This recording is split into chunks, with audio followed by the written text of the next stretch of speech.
Meus irmãos, a paz do Senhor Jesus, mais uma vez seu irmão em Cristo, pastor Ivair Lem, para mais um vídeo aqui no nosso canal Cristianismo em Foco, um canal que traz notícias da obra de Deus para você, traz conhecimentos do hebraico, traz notícias da missão, missionário, dos assuntos que fazem parte do dia a dia cristão, que traz também, meus irmãos, escola bíblica dominical, como a aula que nós vamos ter hoje, a segunda aula aqui da revista da CPAD, A Origem do Corpo de Cristo, né? A igreja, a origem, o corpo de Cristo, é o que nós vamos ver nessa aula. E hoje, nessa aula, deixa eu já abrir aqui para você, nós vamos comentar a lição de número 2, né? Que vai ser ministrada amanhã, essa lição aqui, né? A lição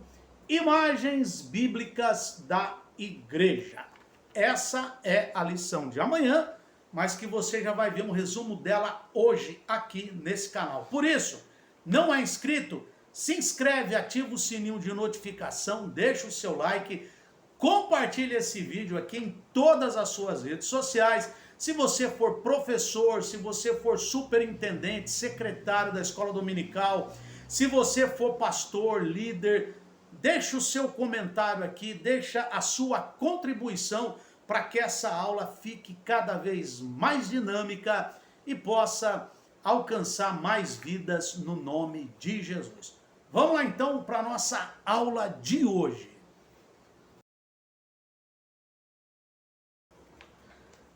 Essa lição de hoje, meus irmãos, ela fala fundamentalmente sobre as imagens, como a igreja ela é conhecida no Novo Testamento, como que a igreja ela é chamada, qual a nomenclatura desse povo da eclésia, que nós vimos a semana passada, na aula passada. Eclésia, aquele termo grego para os que são chamados para fora. O texto áureo dessa lição vai dizer o seguinte: mas vós sois a geração eleita, o sacerdócio real, a nação santa, o povo adquirido, para que anuncieis as virtudes daquele que vos chamou das trevas para a sua maravilhosa luz. 1 de Pedro, capítulo 2, versículo de número 9. Esse é o texto áureo, que é o texto que nós costumamos, né? Ou pelo menos costumávamos decorar esse texto e recitar ele no final da aula, né? No final da escola dominical. Mas aqui nós temos algumas descrições da igreja. Como que a igreja ela é chamada no Novo Testamento? Um dos nomes pela qual a igreja é conhecida e pela qual os escritores, Paulo, Pedro, né? Eles se referiram à igreja, era o de a noiva de Cristo. Ou seja, existe essa referência porque Paulo, ele fala que ele queria apresentar o povo, queria apresentar a igreja como uma virgem pura. Ou seja, apresentar-vos como uma noiva, como uma virgem pura a um noivo, a saber, a Cristo. Ou seja, a igreja, ela é vista, ela é conhecida, ela recebe também essa nomenclatura de noiva de Cristo. Por quê? Se é noiva, é porque tem um compromisso muito sério com o noivo. Se é noiva, é porque ela tem um compromisso, está compromissada, existe uma aliança, existe um propósito futuro de um casamento muito iminente, um casamento muito em breve.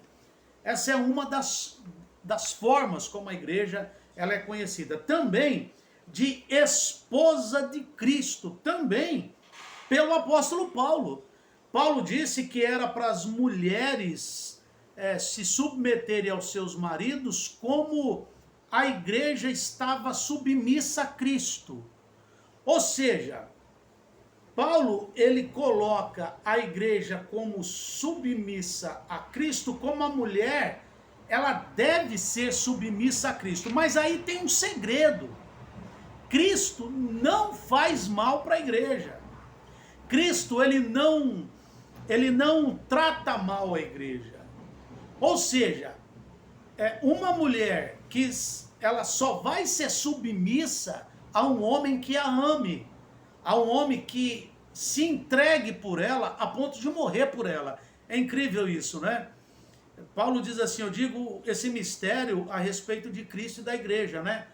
E Paulo diz que os maridos devem amar a sua esposa a ponto de se entregar por ela, como Cristo amou a igreja e se entregou por ela. Ou seja, a Bíblia não diz para a mulher morrer pelo marido, mas diz para o marido morrer pela mulher, assim como Cristo morreu pela a igreja. Então a igreja também tem essa nomenclatura de esposa de Cristo. E por fim, rebanho de Deus. Por que rebanho?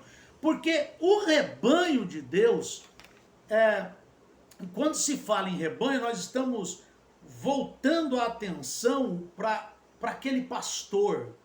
E o pastor que cuida das ovelhas, o pastor que dá vida pelas ovelhas, né? Como o próprio Cristo disse, né?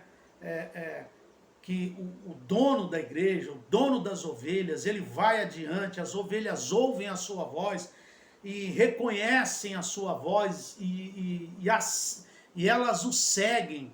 Ou seja, a igreja é vista como um rebanho, como muitas pessoas, como muita gente fazendo parte de um único aprisco que é a igreja de Cristo. Existem então essas outras imagens, né, que também está no texto, que é a geração eleita, o sacerdócio real e a nação santa. Ou seja, geração eleita é porque seriam pessoas, seria uma tradução do original grego para raça. Ou seja, e mesmo que fosse a geração, são gerações de várias épocas. Mas por que diz uma geração? Por que diz geração e não gerações eleitas? Por que diz geração eleita? Porque Deus, o tempo de Deus é diferente do nosso. Então Deus, ele não vê. Deus, quando fala de gerações, ele está falando para o entendimento do homem. Mas para Deus o tempo é diferente. Então Deus, ele não tem gerações. Deus, ele tem apenas uma geração de homem.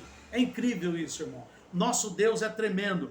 Também, quando se fala em sacerdócio real, nos remete à família de Arão, que é a partir daquela família que eles iam exercer o sacerdócio no templo, na tribo de Levi.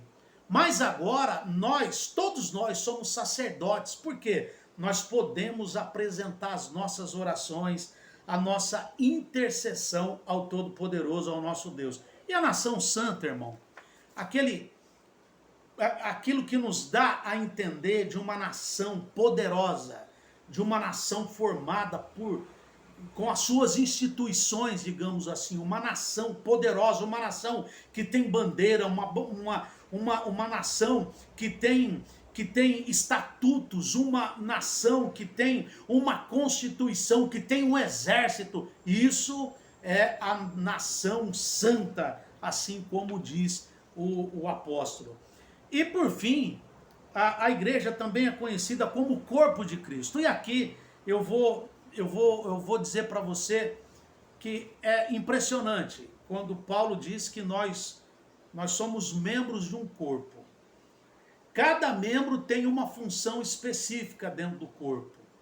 Cada membro, aqueles que não aparecem, você tem membros no seu corpo, por exemplo, você tem órgãos no seu corpo que eles não aparecem, os órgãos internos, mas eles são vitais para o funcionamento de todo o corpo, para a saúde de todo o corpo. Assim também na igreja. Tem aquelas pessoas, tem aqueles que não aparecem, mas são fundamentais para o corpo, para o funcionamento do corpo. Irmãos, na aula de escola dominical eu vou falar mais sobre isso, eu tenho certeza que o seu professor vai falar mais. Isso é maravilhoso, essa comparação de corpo. Por fim, a escola, essa lição vai trazer imagens que descrevem a igreja como habitação. Então nós vamos ter o santuário de Deus. quando se fala que a igreja é o santuário de Deus, nós não estamos falando da forma arquitetônica do prédio, da construção em si. Mas cada um de nós somos templos do Espírito Santo. Então, cada um de nós somos um santuário de Deus. Então, é em nós que arde o Espírito Santo de Deus. É em nós que habita o Espírito Santo de Deus. Por isso que a igreja é conhecida como o santuário de Deus. Por isso que a igreja também é chamada de casa de Deus, a casa do Senhor, né? Como está lá em 1 Timóteo, capítulo 3, versículo 15. Por que casa? Casa nos remete à família, ao convívio familiar. Casa nos remete à intimidade familiar. Toda sociedade no mundo todo, ela tem a família como a sua base principal. Quando a família vai bem, uma sociedade vai bem. Quando a família vai mal, uma sociedade também vai mal. A influência que a família sofre nos dias de hoje tem feito a sociedade se deteriorar. Assim a igreja. A igreja é composta por famílias e tem essa conotação de casa de Deus por causa dessa intimidade da família, entre os familiares, entre os moradores daquela casa. Eu tenho a certeza que o seu professor vai explorar e vai ensinar muito sobre essa nomenclatura, esse nome tão lindo de casa de Deus. E qual é o privilégio de sermos a igreja? E eu vou comentar com você aqui, à luz desta lição, nós podemos fazer algumas considerações. Primeiro, a igreja é uma instituição formada por salvos. Não é clube. A igreja não é associação. A igreja é formada por salvos que exercem uma função sacerdotal, que oram, que comungam. É uma reunião de salvos que intercedem uns pelos outros. É também uma instituição formada por pessoas que se relacionam, que têm uma relação mais próxima, familiar. É um lugar formado por pessoas com os mesmos propósitos, com as mesmas visões, a visão de céu, a visão de reino, a visão do amor fraternal. E por fim, é uma instituição em que Deus habita e vive. É nessa igreja. Essa igreja formada por pessoas tão diferentes que formam um corpo. Esse corpo é vivo, é um organismo vivo, como eu costumo dizer, como a lição também traz. É um organismo vivo de pessoas diferentes, de pessoas de várias culturas, de vários níveis sociais, mas é um povo que tem a presença de Deus no seu meio. Esse foi o resumo de hoje. Que Deus abençoe você na aula de amanhã. Deixa aqui seu comentário, se inscreve aqui no canal para você não perder a próxima aula, o resumo da próxima aula. Curta esse vídeo, compartilha ele em todas as suas redes sociais. Um grande abraço, que Deus te abençoe no nome de Jesus.